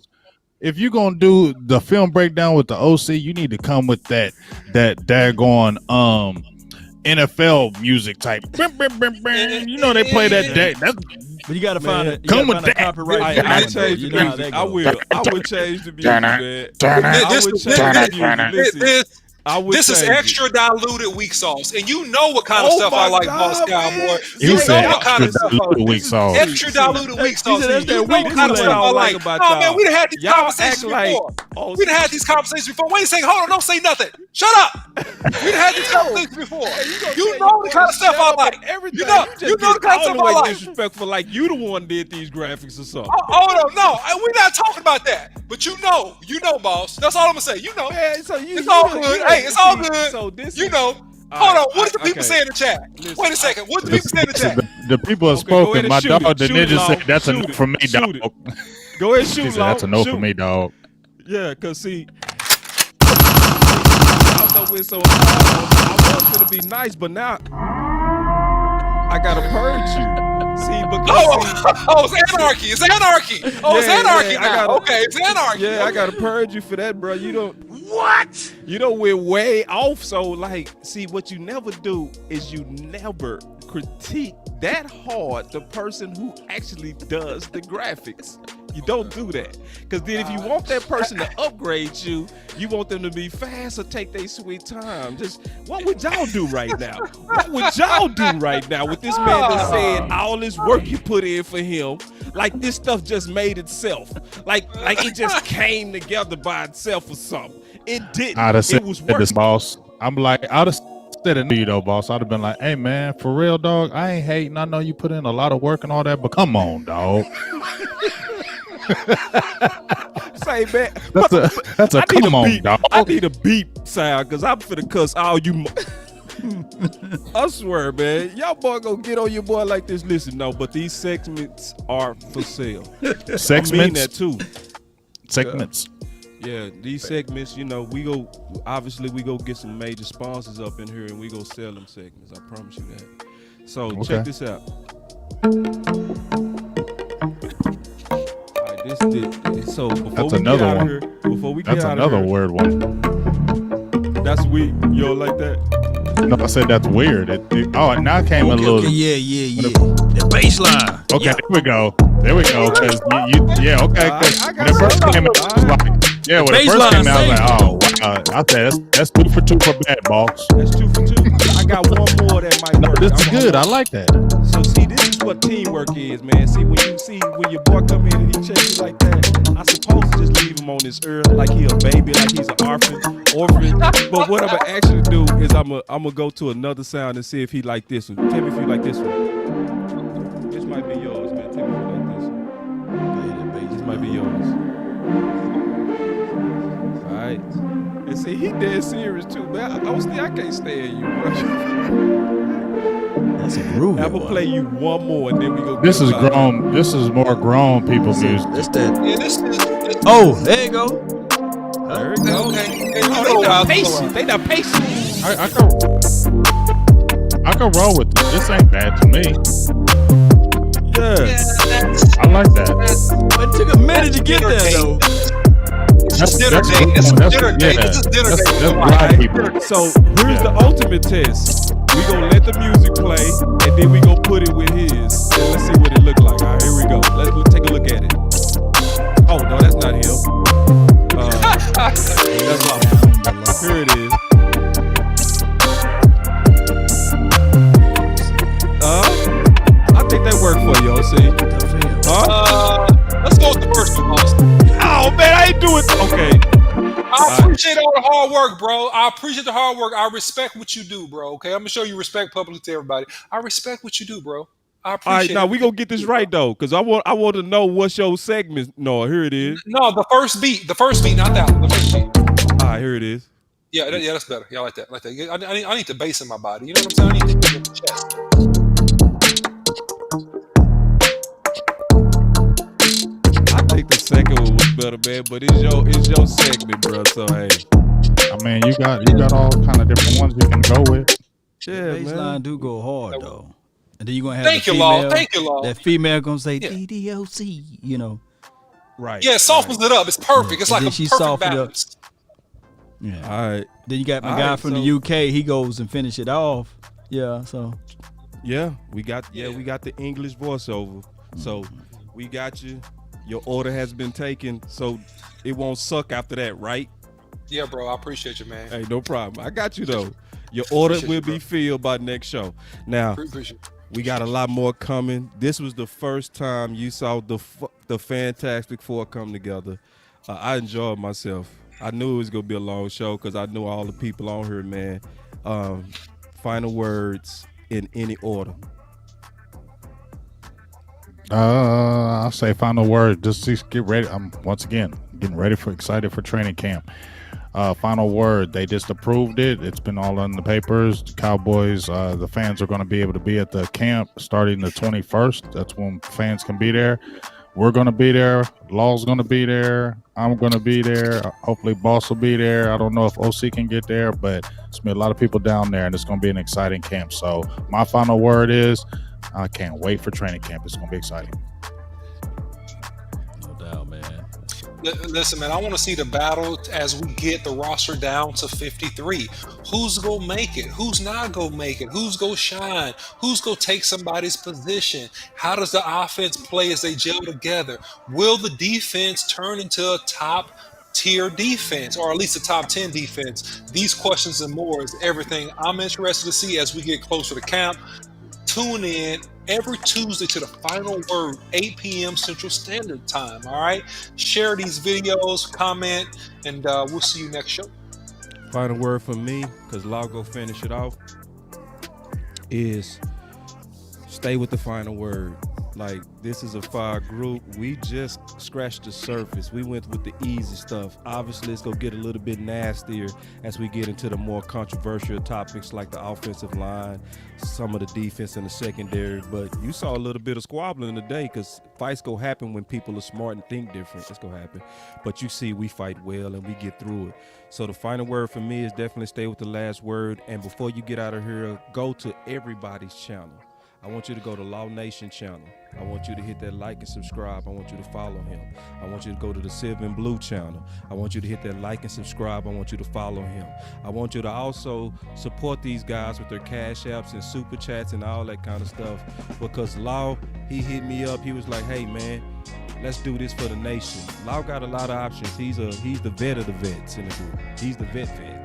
But he was like, hey, man, I like how we rocked at the Waffle House. I like how we, seem to do business. And we really putting this together for the nation. All of us, know that we could be independent, but we also humble enough to know that we're greater together. So stay with the last word. You could tell it was a good intro, but we just scratching the surface. We haven't even revealed everything that's going to be showcased through the last word. And the last word is actually with Law. Appreciate y'all, man, for all tuning in. Hey, we built the plane while it was in the air, and we got there, right? So the final word and the final thoughts, hey, people may have the first word. They may have the middle of the conversation for the nation, but the final conversation for the nation, which is the word, is the Dallas Cowboys. We need to show up and show out during this training camp. We need to stay healthy. We need to figure out these battles. And on top of that, as content creators, we need to make our voice and our opinions be heard. And just like Boss says over here, hey, this is not for us individually. This is for everybody. So we try to put our thoughts out there so that everybody can grab them. Hey, I really appreciate everybody for making your donations and supporting and subscribing. And let's continue to grind to shine, baby. Yes, indeed. So Cowboy Nation and beyond, my name is Law Nation. This is the final word. And let's continue to grind to shine. That's been our time. I really appreciate you all for yours. Let's go. Love it, Law. Y'all don't leave. I'm going to need to do something right after we finish. All right? No doubt.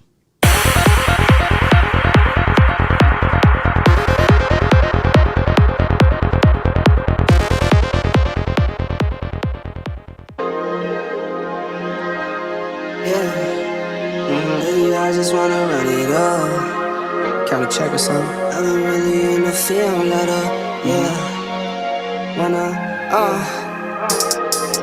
I've been really in the field, let her rush, I let her feel. Lately I just wanna run it up. Don't need no deals, I make the deal. Half a ticket to a meal. Lately I just wanna run it up. Yeah. Kinda check the song. Lately I just wanna run it up. Count that too, count it up, count it up, count it up, count it up. Lately I just wanna run it up. Need them ones, I need them fives, need them tens, I need that change. To the safe, got blues inside. Greens and pinks, it's all the same. I still save and roll my change. Take some losses when I play, charge it to the game. I'm with L, yeah, I'm with T Black, I'm with Reverend now. I'm with Bay, yeah, I'm with J, yeah, I'm with Chuck and now. Still the same, not switching sides, now it's about loyalty. You switch sides off for the bag, and that's worth more to me. I mix Nike with designer, I experiment. You just rock what's on the shelf, and I'm not feeling it. Search for the one, but baby girl, it's nothing real as this. Can't trust a soul, I keep a hammer, call it too legit. I've been really in the field, let her rush, I let her feel. Lately I just wanna run it up. Don't need no deals, I make the deal. Half a ticket to a meal. Lately I just wanna run it up.